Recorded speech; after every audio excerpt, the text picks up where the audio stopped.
Good afternoon. What an exciting day.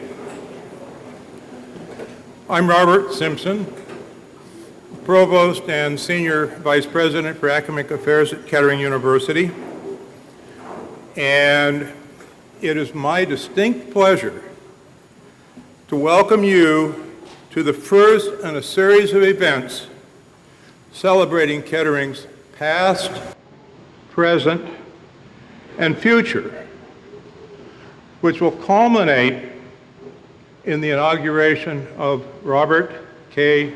McMahan as our 7th president.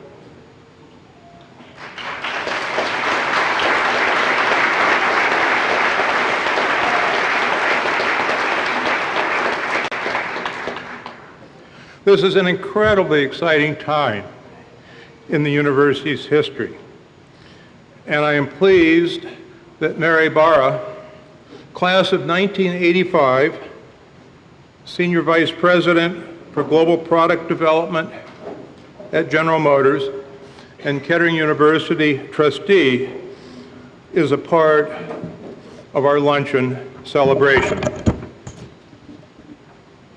Before I invite Professor Hussein Hurgulu to come forward, I would like everyone to take a moment, turn your cell phones off.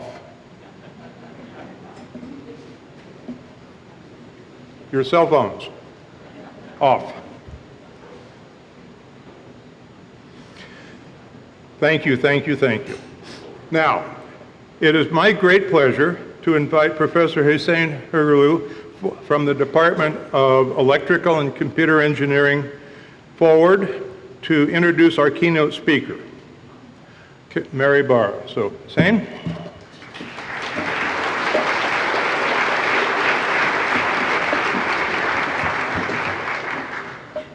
Thank you, Provost Simpson, and good afternoon, ladies and gentlemen. It's my pleasure to welcome you to the keynote address for Celebrate Kettering. Today's speaker fits the theme perfectly well, for she is a high achiever and a past Kettering GMI graduate. Mary Barra is the highest ranking woman in the automotive industry. My first encounter with her was 29 years ago when she was a junior in a EE program, taking electromagnetic field theory in a classroom with more than 45 students. She was the best student in every respect in that highly competitive class with many, high caliber students. Afterwards, she had taken 2 other courses and started her senior thesis with me. She was truly a brilliant student.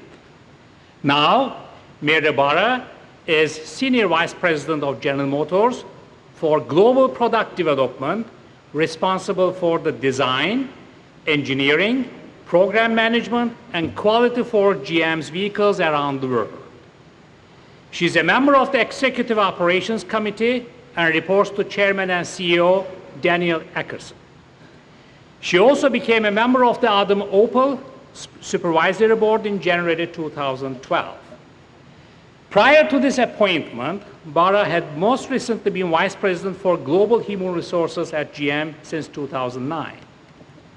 She also served as GM Vice President for Global Manufacturing Engineering, Plant Manager of Detroit Hamtramck Assembly, Executive Director of Competitive Operations Engineering, and several other engineering and staff positions.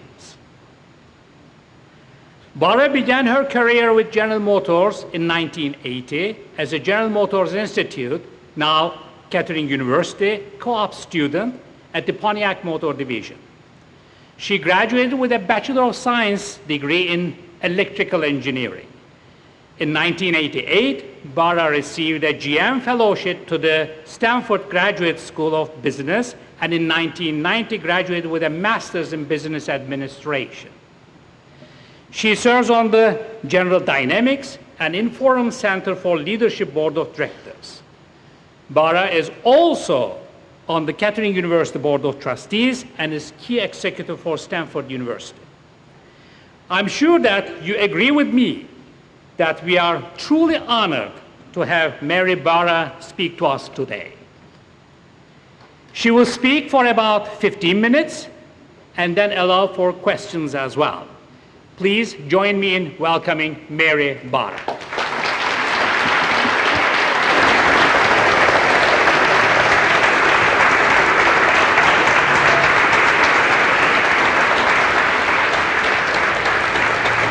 Thank you.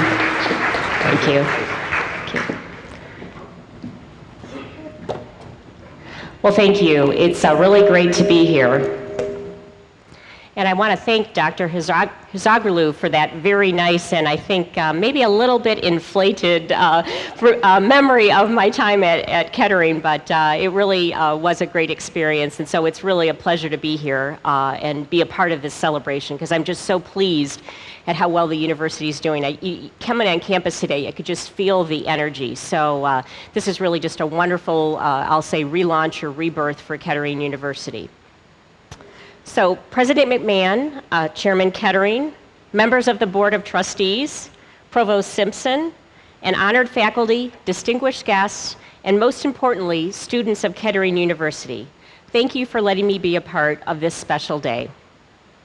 I'm very proud to be a part of these inaugural activities today, and I'm proud to be a part of your lunch and your keynote speaker. And as I thought about what I wanted to say today, I was reminded of a philosophy professor who asked his students what they would do if they just had 1 hour to live. One young woman said she'd spend her last hour in that professor's class. He was flattered, of course, and he asked why. She said, because every hour in your class feels like an eternity. I promise this won't be that long. Actually, though, it seems like an eternity since I was a student here myself. But if you step back and think about the sweep of history and how we've come, say, in the last several hundred years, you realize that the 1980s were like yesterday. And even automobiles are a pretty new idea. It really wasn't that long ago when anything in the world didn't move any faster than the speed of a horse. When Charles Boss Kettering was born in 1876, there were no airplanes, electric lights, or practical telephones. The transcontinental railroad was just 7 years old, and goods were still 3 times more likely to be moved on sailing vessels than on steamships. And for all of us students in the room who think that sounds like ancient times, it's likely you were born before the World Wide Web was known. So think about how important a part of your life that is today. And getting back to Charles Kettering's time, automobiles didn't even exist. They had about another decade to go. And when they did come into being, there were actually 3 major technologies competing of what was going to power them: electricity, steam, and gasoline. And at that time, it wasn't clear which one would come out on top. In 1898, for example, the world land speed record was set at 39 miles per hour in an electric car. By 1906, that record had climbed to 127 miles by a steam-driven car. But eventually, of course, we know gasoline-powered internal combustion engines won out and have literally helped define the 20th century. General Motors was a leader in much of that advancement, and one big reason was Charles Kettering. Among Kettering's many, many inventions was the electric self-starter. It was introduced over 100 years ago on the 1912 Cadillac. We don't even think about it today, but before 1912, a car started and you cranked it by hand. It was difficult and dangerous, and it sent more than a few early motorists to the hospital or worse. My point is, things change. History shows us, and GM's recent experience is a stark reminder, that one of the few constants in this world is change, and unless you keep up with it, you'll be history yourself. But change is really not new news these days. The pace of change is what's new and what's making headlines, and I think the pace is only going to continue to accelerate. Did you know it took 112 years from the time photography was discovered before it was a commercial product? How about the telephone? It took 56 years. Radio, 35. And radar, 15. But it only took 12 years for the television to go from the research lab to the marketplace, and for transistors, it was only 5. And today, we produce automobiles that Charles Kettering could not have even imagined, and we're doing it with even shorter development cycles. Consider the Chevrolet Volt, the most technologically advanced vehicle GM has ever built. The Volt is based on battery technology that literally did not exist in 2007 when we announced that we would build it. A lot of people said it couldn't be done, and yet we went from concept to production in less than 4 years. The pace of change continues to accelerate, and the answer to keeping up with it is technology and innovation, the kind that revolutionizes industries and sometimes society itself.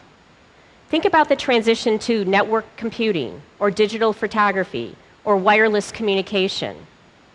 Today, we're just at the start of this in the revolution of the auto industry, and it's one that will challenge our engineering and manufacturing capabilities like never before.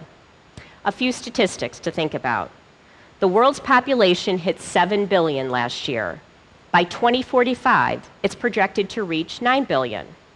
Between 2010 and 2015, analysts forecast industry growth in the world's 4 largest emerging markets, Brazil, Russia, India, and China, will be 48%. That's the production of about 12 million additional cars and trucks in just 6 years. The total production for the US industry in the last couple. In the US, we import about half of the petroleum we consume. China imports a little more than 50%, the European Union imports about 75%, and Japan almost 100%. And according to the Department of Energy, worldwide energy demand continues to grow at an average of 2% a year. So if you do the math, we'll need about 70% more energy in 2030 than we did in 2003. My conclusion from these figures, and I'm certainly not alone, is that we will not be able to supply the world's rapidly growing automotive energy requirements with oil alone. For the global auto industry, this means we simply must develop alternative sources of propulsion based on alternative sources of energy to meet the world's growing demand for our products. This is a huge assignment, but it's also an extraordinary opportunity. And personally, I can't imagine working on anything more exciting. By developing alternative sources of energies and propulsion, we can minimize the automobile's impact on the environment, realize the incredible growth opportunity for cars and trucks around the globe, and make the automobile even more exciting and more functional and fun to drive than ever before. In my mind, it's not a question of whether these changes are coming, it's just a question of who will drive them. And it's not just the auto industry. Advances in technology are transforming many fields today, from aviation to entertainment, to medicine to pharmaceuticals. And let's step back and think, who's going to lead this transformation? Engineers? Of course. Scientists and mathematicians? You bet. Business leaders? Absolutely. Visionaries? We'll need many. And Kettering graduates. I can't imagine it any other way. I still believe the skills that Kettering students learn, critical thinking, problem solving, communications, analysis, and above all, practical real-world experience are essential for success in tomorrow's world. And even more than that, they are differentiators when it comes to defining tomorrow's leaders. And that's why Kettering students really do have an opportunity to learn more, experience more, and achieve more. I think about my own experience. When I was 18 years old, my friends were working at fast food restaurants. As a Kettering student, at the time GMI, I was applying my engineering skills at the Pontiac assembly plant. That experience was absolutely invaluable for me at that young age. It gave me an early understanding of what it meant to be an engineer in the auto business. It was an entry point into an industry that I found I absolutely loved, And it really kind of gave me a leg up for the competition of other graduating engineers into the corporate world. Pair that kind of practical experience with Kettering's growing support for technology in all industries, and I feel very confident that we are in good hands with Kettering graduates. Again, congratulations to President McMahan and best wishes to Kettering on this auspicious day. We are truly fortunate to have President McMahan leading Kettering University. And I also want to give a special salute to the students whose enthusiasm and commitment will absolutely drive our future. And speaking of drive, there's one more thing I want to mention, so I'd like to ask President McMahan to join me on stage.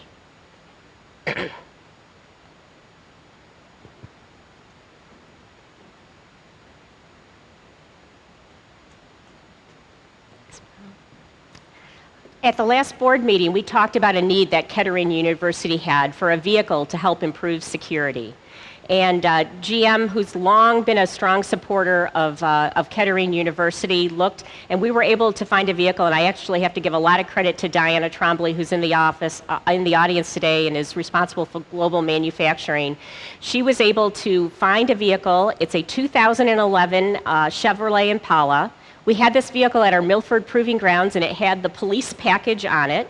It's been tested literally because it was at our proving grounds, but it's actually in perfect condition. It's got about 4,000 miles on it, so we know it's going to serve the university for years to come. So here we go, the keys to the security vehicle for the university. Thank you. So, and I think, I don't know if I have, oh, right there is.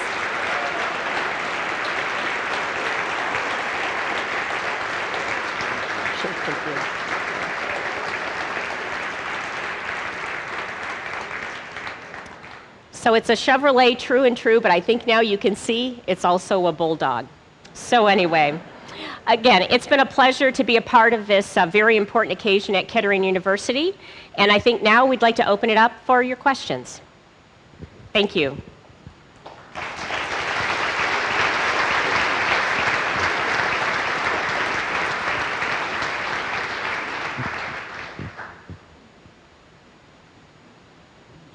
Okay. All right. No questions, huh? Yes, go ahead.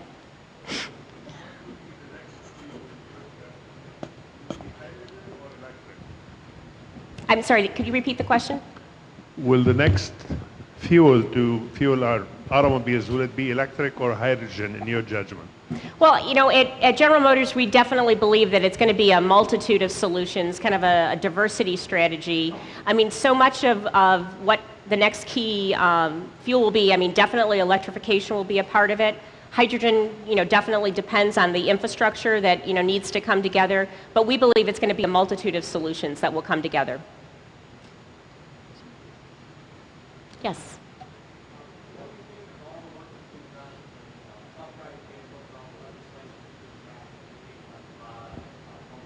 I'm sorry. Self-driving vehicles. Autonomous and, vehicles. all the work that's going on. Nevada has a law that allows self-driving vehicles. California is about to pass one. What do you think about that and what that bodes for the future of the auto industry? Well, I think, again, it's just another technology that's being applied to autos. And when you think about some of the advancements that come, you know, with the ability to cars to travel more closely, when you have that type of autonomous controls. I mean, I drove up today in a Cadillac XTS that has self-braking, has lane detection. So I believe the technology is going to continue to grow and will become an integral part. Probably 20 years from now, things that we take as standard, like a radio and power door locks, some of those things we'll take for granted. You know, it's going to be a partnership with infrastructure because it's so important for autonomous driving to have a very standardized infrastructure. So there's a lot of work to do, but I definitely believe we're moving in that direction. And I believe many countries will around the world. Thank you for your remarks and for being here. We are the proud first owners of a Chevy Volt in the Genesee County. So we were showing it off kind of well a few months ago, but now there's few of them. The question that I have is, when you're in DC or in LA and other areas, you know, you can literally plug it in anywhere. In Michigan, people get offended when you try to plug it in anywhere. Is GM doing anything about that to expedite maybe the plug-in channels for electrical cars to make it more friendly state? Well, I think there's still a lot of misconception when you say people get maybe a little annoyed when you plug in. I mean, plugging in your volt is really no different than running your refrigerator from a cost perspective. So I don't know if that's what causes that. I mean, definitely, we would like to see the electrical infrastructure go so charging, becomes more readily available.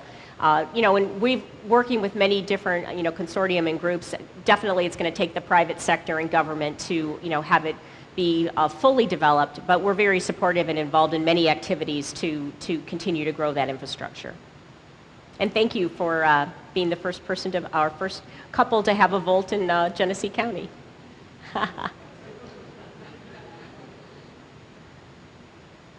Other questions? Hi, I'm a student here at the university, and I have a question for this, for you and for the students. What is one piece of advice that you could give the students here with me today for achieving success in our careers after graduation? Great question. I mean, what I always tell students, from any age, from junior high to high school to college, is make sure you love what you're doing, because as you go forward in your life and your working career, you're going to spend a lot of time at work, but if you love what you're doing, it doesn't feel like work. And so if you're passionate about what you do, you love what you do, you're just going to have more energy for it, you're going to bring more passion to it, and I think those are the ingredients to then have a very, very successful career. So my advice to all students is do what you love, and work will be fun. Thank you. Sure. Yes. Mary, I think in reflecting back to 2009, about this time, when GM was declaring bankruptcy and things were very dark and dismal, so to speak, and just a few months ago, in 2011, less than 2.5 years later, GM announced record profits of close to $8 billion. That's record profits in the history of General Motors. And I wonder if you would reflect a little bit on that unbelievable transformation which took place, which when you think about it was just very, very, very spectacular. Well, you're right. The 08 and 09 timeframe when General Motors went through the restructuring was an incredibly difficult period. But I think, it also showed the strength of General Motors, because many key projects like the Chevrolet Volt were being developed through that time. And the men and women of General Motors were absolutely passionate to do the work they needed to do to make sure, the cars and trucks that we're launching today is actually a result of the work that was going on through that period. So, it just reminds me of the dedication of all the men and women of General Motors, the hard work they did as we were going through that process. And then from a business point of view, I think that the biggest lesson I've taken away from the bankruptcy of General Motors is if you, as a business person, if you have business issues that are making you non-competitive, or you have issues to address to improve the strength of your company, and they're difficult, they're not going to get any easier next week, next year. And as you deal with them, so it's best to tackle those issues as you see them, as difficult as they are, and get them resolved so you have your company moving in a positive direction. Because 2 years from now, they're going to be bigger and more difficult, and depending on the issue, 5 to 10 years, they may not be a problem at all because you may not be in business. So, I guess that's one of the major learnings, that as you approach business, and I think as you approach your life, if you've got issues, you've got to work to address them to make sure you have a future.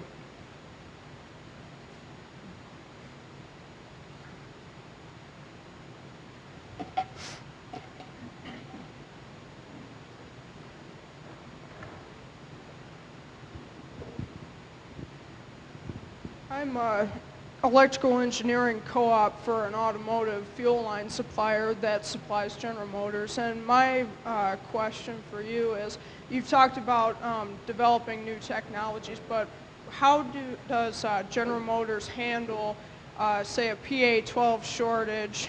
Where do engineers come in when something like that happens for finding new materials? And do you expect slowdowns or shutdowns because of that? And how do you prevent that from happening?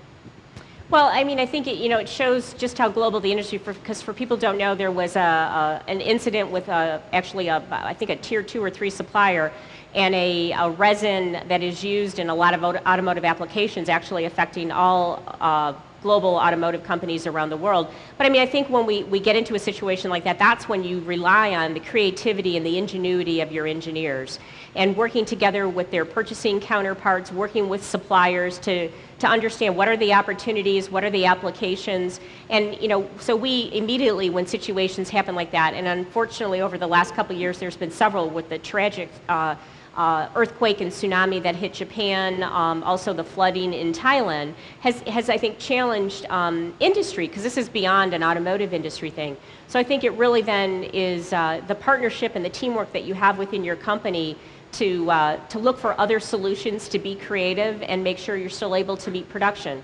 We still continue to work as we speak right now on that particular issue, but I'm confident that with the work that the teams are doing, again, with purchasing and the engineers, and then with the key suppliers, they'll get the issue resolved.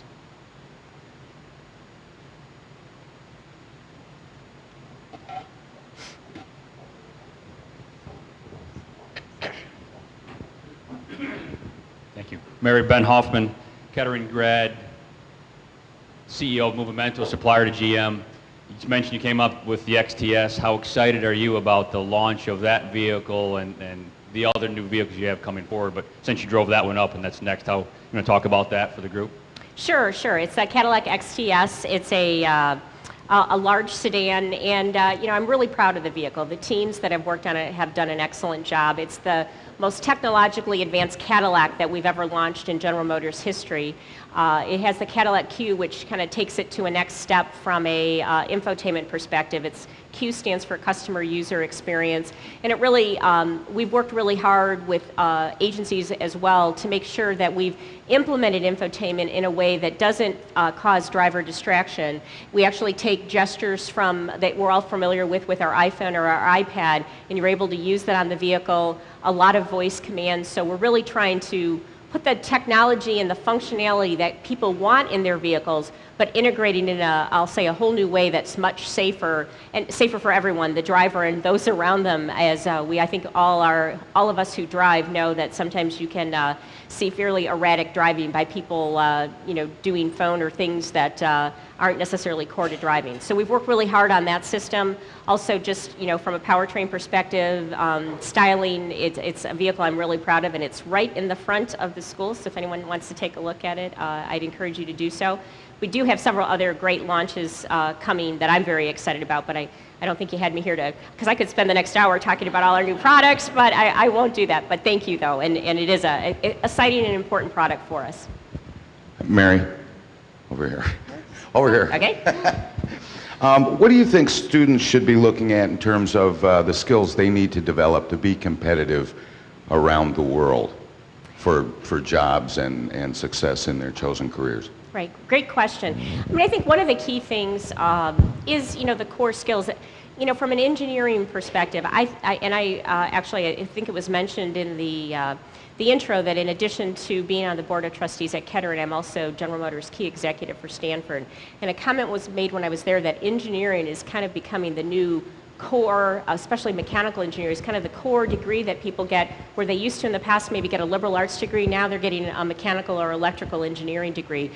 And when you think about it, even if you have no intention of going on in an engineering career, the sound fundamentals that you learn in engineering school, the logical problem solving, I think is a very important asset to have in whatever field that you're going to approach or you want to be in as you develop your career. So, I think obviously you've got to be passionate about it. So I think that's number one, because as I said before, you'll do well. But I do think the skills that you learn from an engineering bachelor's are very, very important for many different careers that you might take. But then there's so much more than just the academics. I mean, I think today's business person has to make sure that they can adapt to change, that they can deal with ambiguity. I mean, the world is moving so quickly. If you wait for all the pieces of data to line up, you'll be last or definitely late. So I think it's really learning how to assess information and make sure that you can make decisions without everything being perfect. Sometimes a challenge for us who are engineers. And then also, just basic communication skills and leadership skills. So I probably put it into those 4 buckets. Sure. What advice or recommendations could you give to women in the engineering field who kind of strive to achieve something like you have, to be like the second or the highest ranking, I believe it is, in GM right now, woman in the automotive field? That phrase is used a lot, but we have several high-ranking women in General Motors that are doing fabulous things. I mentioned Diana Tromley here today, who runs global manufacturing and manufacturing engineering. We also have women running our Brazil operations, our Chevrolet Europe operations, so key positions all around the globe. The advice I would give women is the advice I'd give everyone: work really hard. There's really no shortcut, and I've worked at General Motors for 31 years, and I feel I've had great opportunities, and but I think it comes from working hard and liking what you do.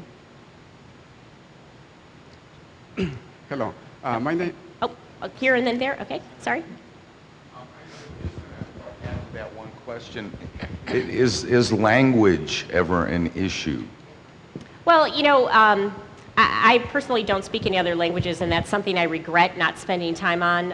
I have 2 teenage children that I'm making sure are learning multiple languages, because I think it is important. In the business world, you'll find, though, in many countries, English is the business language of the world. But I still think from a respect perspective and from building teamwork around the globe, I think it is important. So I think having a language is something that is critically important. I wish I had it. There was a question. Yes. My name is Juan Pimentel, and I'm on the faculty here at Kettering. Yes. My question is related to the fact that you mentioned earlier that the dynamics in research and development is changing so fast, like the time from concept to production is very short now, and with the innovations that GM is doing.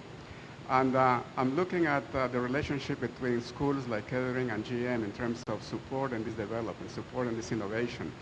And I'm sure this is changing too. It's not like in the 80s or 70s or even 90s. So my question to you is basically, how do you see those changes? What advice do you have for Kettering to get involved into these innovations? And then, because it's definitely different. No, I think you're right, and I think when you look at technology development, being in the tens to multiple tens of years to into months rather than years of concept to marketplace, I think it does create a challenge for traditional companies, and that in fact we just named John Lochner, who is responsible. He's our Chief Technology Officer, and we're really looking at technology and innovation in a new way. Not only the work that we do ourselves, clearly partnerships with suppliers and the work that they can do, and building a strong partnership. So suppliers bring their best ideas to General Motors as a company first, but then also it is critically important to have relationship with key institutions like Kettering, because there's innovation that's going on there.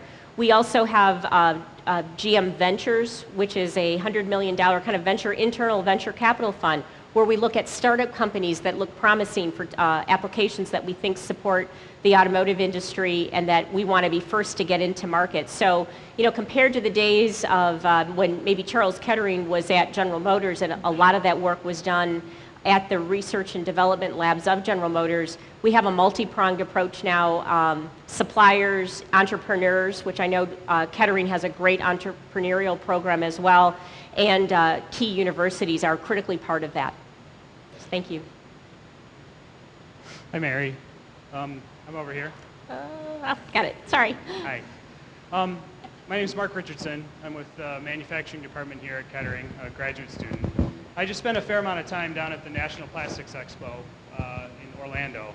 And one of the themes that we heard on a pretty regular basis was that companies are starting to see a dramatic need, but an unfortunate deficiency in manufacturing engineers here in the country. Can you speak to GM's need, or what you see as the future need for manufacturing back in our country again? Sure. I mean, I think having a strong manufacturing base is critical for the country, and you know, GM shows a strong commitment to that. And I actually had the opportunity before my HR experience to be responsible for global manufacturing engineering.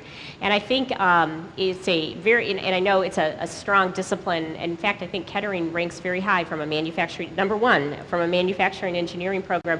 It is critically important because, again, as you bring new technology into the marketplace, it's so important not only that you get one unit made, but that you can make hundreds or thousands of those units, and that's where the manufacturing engineering comes to be. And as I look at it, it's really a partnership between product and process, and I think that having that strong partnership is what is going to enable the best applications, the best technology, and the best innovations into the marketplace. So, you know, we have a very strong priority on manufacturing engineering as well as product engineering, and recognize they go hand in hand. And, you know, in the plastics area is a skill that I think has always been a little bit short in demand. So understanding that, especially molding plastics capability, so it's an area that we continue to focus, along with several others. I mean, also just in general, the automobile is moving so fast from an electronics perspective, and controls, whether it's in process controls or our end product, is very important as well.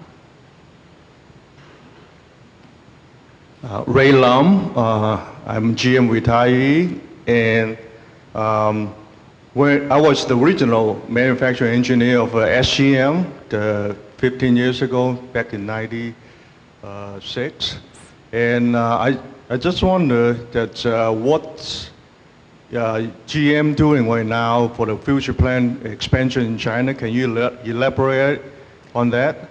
Well, you know, when you started back in the mid-'90s, that was a critically important time, and you know, we're very much appreciative of the leadership and the insight that Jack Smith, our chairman and CEO at the time, had to, you know, really forge the partnerships in China. We have very strong partnerships with SAIC and also FAW, and they continue to grow every year. And you know, we're working with our partners to, because as you look, even though some of the growth in China has slowed, it still is phenomenal growth. It's gone from double digit to high single digit, but still is a market that has tremendous opportunity and challenges as they look at some of the regulations coming in China. But we feel very positive about the opportunities in China, and you know, we'll continue to build on the strong partnerships that we have. So we think there's still tremendous growth and opportunity there. Hi, Mary. Hi. Thank you very much for coming today and speaking.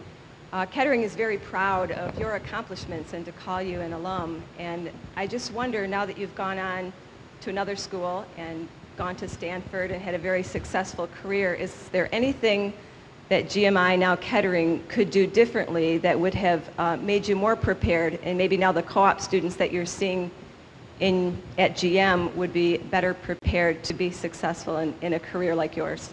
Thank you.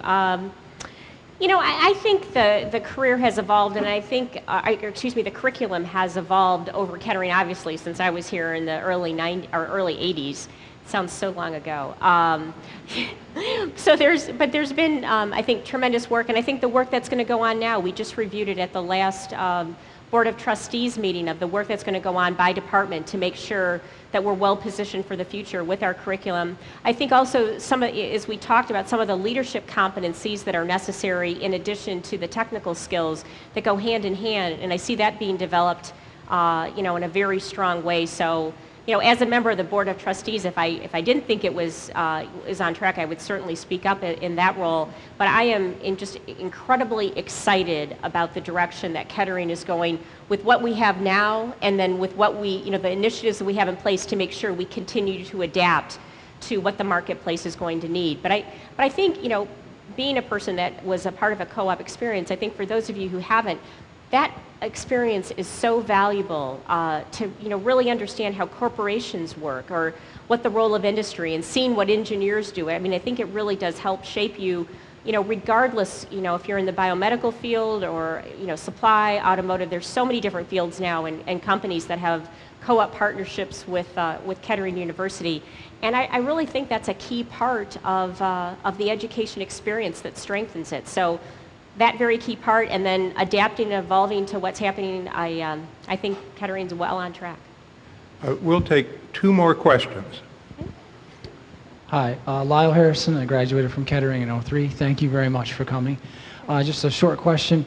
One of the things I noticed when working at Ford was we were very concerned about our supply chain versus VW and Toyota, and almost to the point where we were studying how Toyota was sending engineers into their supply chain, and they credit much of their success to their ability to grow their supply chain.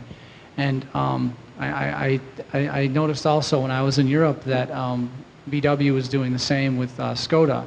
And so I guess my question is where do you see GM's supply chain going in the future, and what role do you see the supply chain playing versus the competitors? Well, I think the supply chain is incredibly important, and under Bob Socha, who leads our global purchasing and supply chain, he's really, I think it's not a secret that in the past, especially if some of you are suppliers in the room, General Motors didn't always have the best relationship with our suppliers. And we've been working for the last couple of years to dramatically improve that. And in fact, we've worked with our supplier council to help define how we can even work more closely with our suppliers as we move forward. Because as I've mentioned, suppliers are a key source of innovation and technology to get into the automobile. I think having a strong relationship with your supplier also plays a key role on quality in making sure you have a strong partnership, you have a good understanding of process expectations. So General Motors is dedicating quite a bit of energy and resource to make sure we strengthen our relationship with suppliers as we move forward, because we think it's a critical part of having success as we, in the marketplace. Thank you. Just one question. And one last question.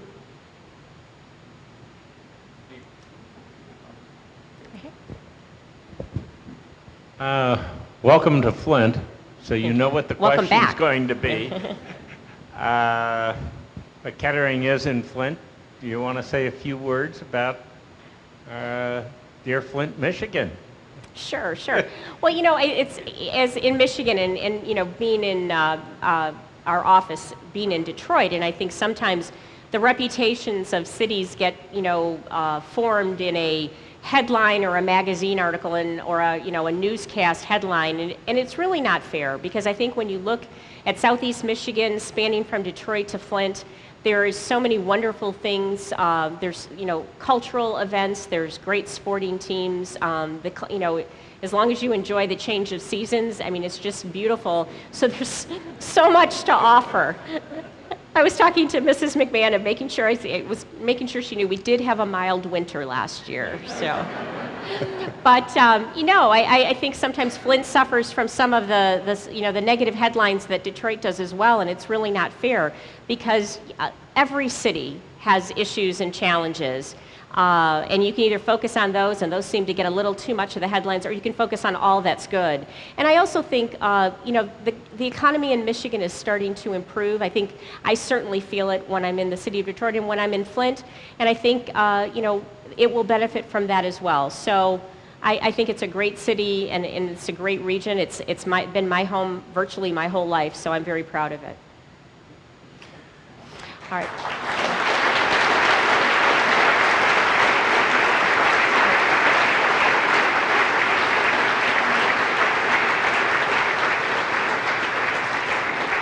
And before we conclude, I'd like to ask Professor Mo TORFEH to come forward. Oh. Thank you, Robert. I think everybody here knows Professor Bell. He's our mentor. And every time that we go in hallways, he's always with the students. And he catches me and said, I want you to meet my most favorite students. So I would like everybody also to meet my most favorite students. Oh, yeah. Thank you. Thank you very much. I really appreciate that. Thank you. I think Professor Hizrago agreed with me on that. Of course. I mentioned that earlier. I can testify that it has been really a pleasure. It has been very exciting, this whole 10 months. Under Dr. McMahon's leadership, he came here with tremendous energy, and every time we see him, that energy has gone up. So look forward to your future with your leadership.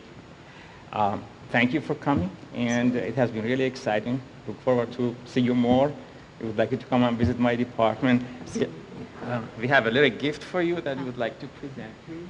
Thank you very much. Thank you. Thank you. Thank you very much. Thank you very much. Thank you. Thank you.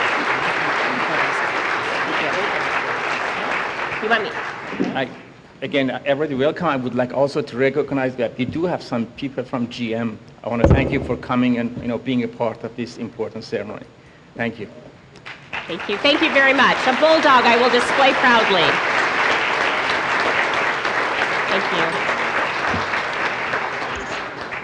Mary, thank you very much. Mo, thank you. Sane, thank you. Please have a seat for just a moment. I'm going to be long-winded here.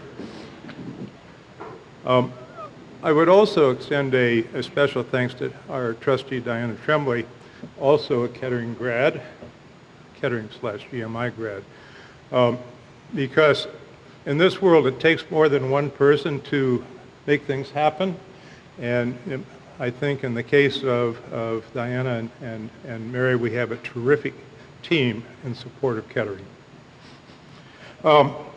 I'd also like to extend my special thanks to Doug Melton for his support of this lunch and the keynote under the auspices of the Kern Family Foundation's Entrepreneurial Education Network grant to Kettering University. So Doug, I don't know whether you're in the audience, but if you are, thank you ever so much.